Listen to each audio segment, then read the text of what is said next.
ओम शांति। बाबा कहते बच्चे ये है ईश्वरीय पढ़ाई, रूहानी पढ़ाई। इसे पढ़ना है और दूसरों को पढ़ाना है। इस पढ़ाई से हमें बहुत कुछ सीखने को मिलता है। हम पावन बनते हैं, दिव्य गुणों की धारणा होती है। इसीलिए इस पढ़ाई पर बच्चों को बहुत अटेंशन देना चाहिए। अपने समय अनुसार पढ़ाई पर अटेंशन देंगे और अपनी पढ़ाई को रेगुलर रखेंगे तो बाबा कहते इस पढ़ाई के जो रत्न हैं वो बहुत कीमती हैं। केवल अपने तक सीमित नहीं रखो, परंतु अन्य आत्माओं को भी दान देते जाओ। 9 तारीख की वाणी है।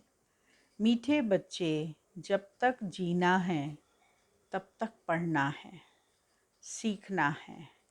तुम्हारी पढ़ाई है ही पावन दुनिया के लिए, पावन बनने के लिए। प्रश्न है, बाप किस गुण में बच्चों को आप समान बनाने की शिक्षा देते हैं? उत्तर, बाबा कहते बच्चे, जैसे मैं निरअहंकारी हूँ, ऐसे तुम बच्चे भी मेरे समान निरअहंकारी बनो। बाप ही तुम्हें पावन बनने की शिक्षा देते हैं। पावन बनने से ही बाप समान बनेंगे। प्रश्न है, जब बुद्धि अच्छी बनती है तो कौन से राज बुद्धि में स्वतः बैठ जाते हैं? उत्तर, मैं आत्मा क्या हूँ, मेरा बाप परमात्मा क्या है, उनका क्या पार्ट है, आत्मा में कैसे अनादि पार्ट भरा हुआ है जो बजाती ही रहती है। यह सब बातें अच्छी बुद्धि वाले ही समझ सकते हैं। गीत बजा है, धीरज धर मनवा, तेरे सुख के दिन आए। ओम शांति। बेहद का माँ बाप मिला तो धीरज मिला। किसको? आत्माओं को व जीव आत्मा बच्चों को। आत्मा एक छोटी सी बिंदी है। दुनिया में एक भी मनुष्य नहीं जिसकी बुद्धि में हो कि आत्मा एक बिंदी मिसल स्टार है। तुम जानते हो कि हमारी इतनी छोटी सी आत्मा में 84 जन्मों का 5000 वर्ष का पार्ट है। दूसरी आत्माओं में तो इतना पार्ट भरा हुआ नहीं है। मनुष्यों की बुद्धि कितनी कमज़ोर हो गई है जो समझती नहीं है। परमात्मा के लिए तो नहीं कहेंगे कि वह 84 जन्म व 84 लाख जन्म लेते हैं। नहीं, तुम बच्चे जानते हो इतनी छोटी सी आत्मा में 84 जन्मों का अविनाशी पार्ट नुंधा हुआ है। उसको कुदरत कहेंगे ना। कितनी छोटी सी बिंदी आत्मा है जिसमें सब जन्मों का अविनाशी पार्ट नुंधा हुआ है। वह कभी मिटता नहीं है, मिटने वाला भी नहीं है। कितना भारी वंडर है। तुम्हारे में भी कोई है जो इन बातों को जानते हैं, फिर भूल जाते हैं। यह धारण करना है औरों को समझाने के लिए। बाप परमपिता परमात्मा को करण करावनहार कहा जाता है। वह भी करते हैं सिखाने के लिए। उनको निराकार निरअहंकारी कहा जाता है। उनका अर्थ भी कोई समझ न सके। यह गुण बच्चों को ही सिखाते हैं। बच्चों को भी ऐसा निरअहंकारी बनना है। ज्ञान सागर है तो ज्ञान भी सुनाना पड़े ना। पतित पावन है तो ज़रूर आकर पतितों को ही शिक्षा देंगे पावन बनने की। जैसे सन्यासी शिक्षा देते हैं सन्यास कराने के लिए, यह भी 5 विकारों का सन्यास करना है। पतित पावन ही आकर शिक्षा देंगे, नहीं तो हम पावन कैसे बने। गाया भी जाता है, जब तक जीना है तब तक सीखना है। पढ़ना है। स्कूलों में तो ऐसे नहीं कहा जाता है, उसमें तो इसी जन्म में पढ़ाई की प्रारब्ध भोगनी है। यहाँ तो कहा जाता है जब तक जीना है तब तक पढ़ना है, अंत तक कर्मातीत अवस्था को पाना है, आत्मा को योग से ही पवित्र बनाना है। जितना योग में रहेंगे तो तुम्हारी आत्मा गोल्डन एज में जाएगी। फिर आयरन एज में न आत्मा को न शरीर को रहना है। हम पढ़ते ही हैं पावन दुनिया में जाने के लिए। यह ऐसी गुह्य बातें हैं जो कोई कब समझा न सके। और तो मनुष्य क्या क्या करते रहते हैं। साइंस घमंडी कैसी कैसी चीज़ें बनाते हैं। स्टार, मून में जाने का पुरुषार्थ करते हैं। तुम समझते हो इनसे कोई जीवन मुक्ति नहीं मिलती है। करके अल्पकाल क्षण भंगुर सुख मिलता है। एरोप्लेन से सुख भी मिलता है तो दुख भी मिलता है। कल एक्सीडेंट हो जाए तो दुख होगा।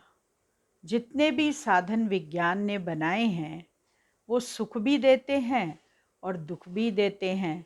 तो बाबा कहते हैं जैसे एरोप्लेन से सुख भी मिलेगा, जल्दी दूरी पार कर लेते हैं, तो इसलिए जब एक्सीडेंट होता है तो दुख भी मिलता है।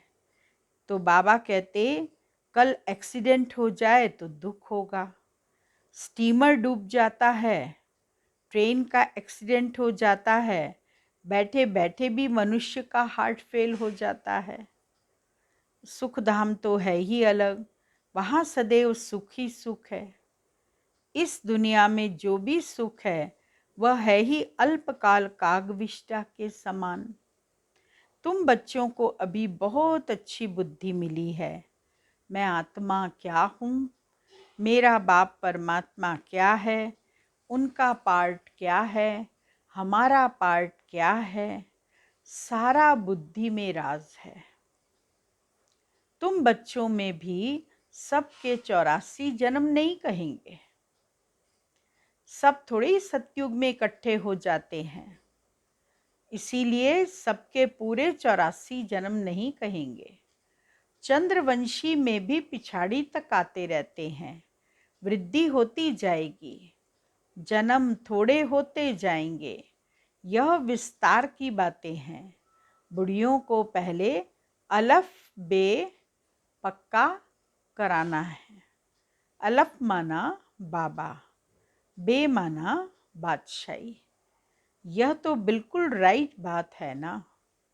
स्वर्ग की बादशाही थी, भारत सारे विश्व का मालिक था और कोई का राज्य नहीं था। जो रुद्र की माला बनती है वही फिर विष्णु की माला बन जाती है। यह ज्ञान तुम बच्चों को मिला है। आत्मा क्या है, परमात्मा क्या है, उनका रूप क्या है, क्या साइज है, यह सब बातें अभी तुम्हारी ही बुद्धि में हैं। कितनी छोटी सी आत्मा है। परमात्मा को भी भक्ति मार्ग में बहुत मेहनत करनी पड़ती है। द्वापर से कलयुग अंत तक अथवा संगम के अंत तक कहेंगे, उनका पार्ट चलता है। यह सब तुम जानते हो। तुम कहेंगे यह सब कल्प पहले भी हुआ था, आज से 5000 वर्ष पहले भी हुआ था। एक अखबार में रोज डालते हैं। 100 वर्ष पहले क्या हुआ, 100 वर्ष की बात तो सहज है। अखबारों से झट निकाल बताएंगे। यह है टाइम्स ऑफ इंडिया अखबार, तुम्हारी अखबार है टाइम्स ऑफ वर्ल्ड। तुम्हारे पेपर का नाम है टाइम्स ऑफ वर्ल्ड और वो है टाइम्स ऑफ इंडिया। यह अक्षर बड़ा अच्छा है, रोज लिख सकते हो आज से 5000 वर्ष पहले क्या हुआ था। 5000 वर्ष पहले जो हुआ था वही अब हुआ। ऐसे ऐसे लिखने से मनुष्यों को ड्रामा का पता तो पड़ जाता है। मैगजीन में भी लिख सकते हैं। तुम बच्चों की बुद्धि में तो सारा राज है। आत्मा और परमात्मा का ज्ञान तो कोई भी मनुष्य में नहीं है, तो वह मनुष्य क्या काम का। तुम जानते हो, मनुष्य ही 84 जन्म लेते हैं। पहले पहले ब्राह्मण वर्ण, फिर देवता, क्षत्रिय, शूद्र वर्णों में आते हैं। वर्ण तो यहाँ ही है। सूक्ष्म वतन में तो वर्णों की बात ही नहीं है। ब्रह्मा को प्रजापिता कहते हैं, विष्णु को प्रजापिता नहीं कहेंगे। ब्रह्मा द्वारा तो एडॉप्ट किया जाता है। विष्णु के 2 रूप, लक्ष्मी नारायण के तो बच्चे पैदा होते हैं जो तख्त पर बैठते हैं। शंकर को भी प्रजापिता नहीं कहेंगे। यह भी जानते हो, जैसी जैसी भावना है वैसे वैसे साक्षात्कार हो जाता है।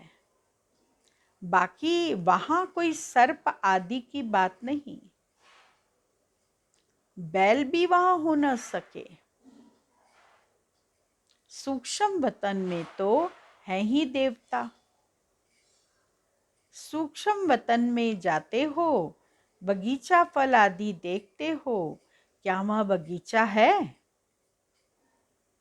बाबा साक्षात्कार कराते हैं, बाकी है नहीं। बुद्धि कहती है वह सूक्ष्म वतन में झाड़ आदि हो न सके। यह जरूर साक्षात्कार होता है। साक्षात्कार भी यहाँ का कराएंगे। यह सब है साक्षात्कार। इसको जादूगरी का खेल कहते हैं। यह कोई ज्ञान नहीं। मनुष्य मनुष्य को बैरिस्टर बनाते हैं। वह कोई जादू नहीं करेंगे, वह विद्या देते हैं। यह तुम्हारे को मनुष्य से देवता बनाते हैं, नई दुनिया के लिए। इसीलिए जादूगरी कहा जाता है। दिव्य दृष्टि की चाबी बाबा के पास होने के कारण उनको जादूगर भी कहा जाता है। वह कहते हैं, गुरु की कृपा है, मूर्ति से साक्षात्कार हुआ। गुरु की कृपा से हमें मूर्ति से साक्षात्कार हुआ। उससे तो फायदा कुछ भी नहीं। यहाँ तो मेहनत कर स्वयं वह लक्ष्मी नारायण सीताराम बन रहे हो। यहाँ तुम आए हो सूर्यवंशी चंद्रवंशी डिनाइस्टी के रजवाड़े बनने। पहली मुख्य बात है, कोई नया आता है उसको बाप का परिचय दो। ब्रह्म तत्व महातत्व है। शिव बाबा निराकार को कोई ब्रह्म तत्व नहीं कहेंगे। एक एक अक्षर का अर्थ है तुम ईश्वरीय बच्चे हो। ऐसे नहीं कि सब ईश्वर के रूप हैं। यह बाप बैठ समझाते हैं। बाकी साक्षात्कार आदि की तो चिट-चैट है। इनकी आश नहीं करनी चाहिए। समझते हैं अब खुद बाबा आया है तो साक्षात्कार करा देवे, परंतु यह सब है फालतू। फिर साक्षात्कार न होने से ना उम्मीद हो पढ़ाई छोड़ देते हैं। साक्षात्कार में प्रिंस को देखते हैं तो समझते हैं हमको यह बनना है। खुशी हो जाती है। बहुत करके प्रिंस का ही साक्षात्कार होता है। अगर विचार किया जाए तो मोर मुकुटधारी तो सब बनते हैं। मेल फीमेल में फर्क नहीं रहता। सिर्फ फीमेल के लंबे बाल हैं। थोड़ा शक्ल में फर्क है। आत्माएं कितनी हैं, एक का नाम रूप न मिले दूसरे से। आत्मा में अविनाशी पार्ट है जो कभी बदल नहीं सकता। कैसे वंडरफुल खेल बना हुआ है। आत्मा को अनादि पार्ट मिला हुआ है। बाबा कितना सहज कर समझाते हैं। सिर्फ त्रिमूर्ति चित्र के सामने जाकर बैठो तो बुद्धि में सारा चक्र आ जाएगा। यह शिव बाबा है, यह ब्रह्मा है जिससे ब्राह्मण रचते हैं। अभी कलयुग है, फिर सतयुग आना है। चित्र के सामने खड़े होने से जैसे कि सारे विश्व का खेल बुद्धि में आ जाता है। कैसे चक्कर फिरता है, खेल में कौन कौन है, सब मालूम पड़ जाता है। रोज चित्रों को देखते रहो, विचार सागर मंथन करते रहो। यह नरक है, यह स्वर्ग है, यह संगम है। कितना सहज है। रोज प्रैक्टिस करने से बुद्धि में रोशनी आ जाएगी। लक्ष्मी नारायण राधे कृष्ण के लिए भी लिखो। ब्रह्मा द्वारा सतयुग का वर्षा मिलता है। लक्ष्मी नारायण को यह प्रारब्ध कैसे मिली? लक्ष्मी नारायण ने राजाई कैसे प्राप्त की? जरूर संगम युगी होगा। जब ऐसे कर्म किए हैं, अंतिम जन्म में पुरुषार्थ से उन्होंने यह प्रारब्ध पाई है। ऐसे ऐसे ख्याल बुद्धि में आना चाहिए, फिर चित्रों की भी दरकार नहीं रहेगी। बुद्धि में सारा राज आ जाएगा। इन चित्रों से फिर दिल रूपी कागज पर उतारना है। बाबा सेंटर्स के बच्चों का मुख खोलने की युक्ति बता रहे।